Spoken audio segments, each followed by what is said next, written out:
Superman isn't lame. Let me explain. I love superheroes. I love superhero movies. One of the first films I saw in theaters with my dad was Marvel's The Avengers.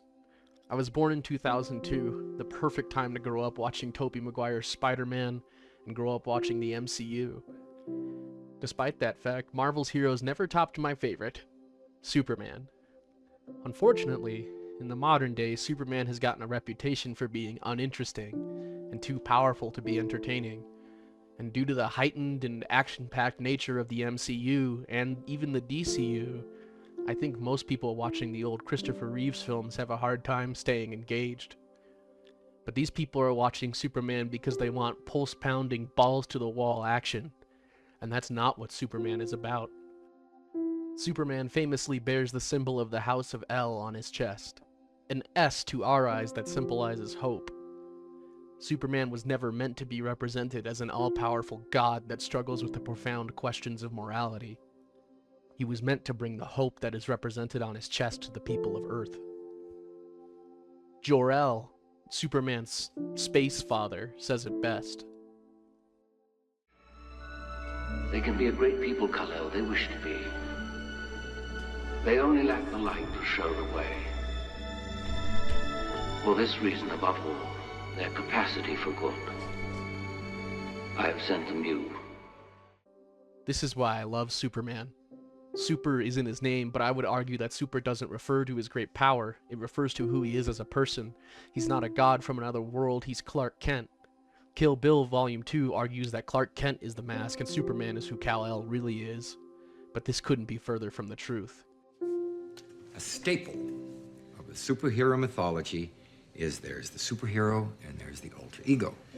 Batman is actually Bruce Wayne. Spider-Man is actually Peter Parker. When that character wakes up in the morning, he's Peter Parker. He has to put on a costume to become Spider-Man. And it is in that characteristic Superman stands alone. Superman didn't become Superman. Superman was born Superman. When Superman wakes up in the morning, he's Superman.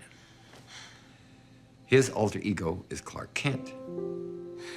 His outfit with the big red S. That's the blanket he was wrapped in as a baby when the Kents found him. Those are his clothes. What Kent wears, the glasses, the business suit, that's the costume. That's the costume Superman wears to blend in with us. Kill Bill fundamentally misunderstands one thing about Superman. Superman is a hero because he is a superman. Clark is a person who stands up for goodness, who stands up for justice and what's right. He's the type of person we should all aspire to be, and his goodness only takes shape in Superman.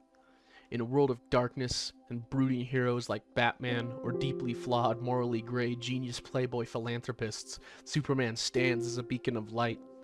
He stands as a representation of what people ought to be. Once again, Jor-El says it best. We wanted you to learn what it meant to be human first.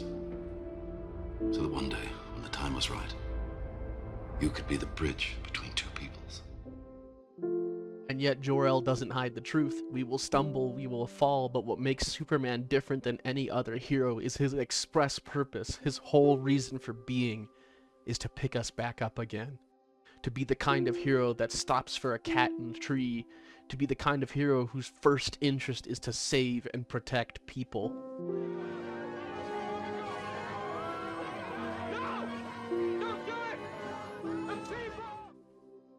I think it's so fitting that the first time we ever see Clark don the suit, it's to rescue someone. I know my argument probably won't change your mind. I know heroes just saving people isn't as engaging as citywide battles.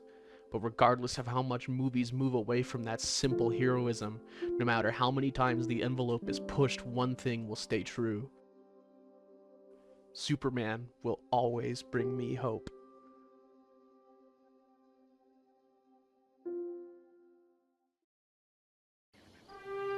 Martha, Clark Kent, are you listening to what I'm saying?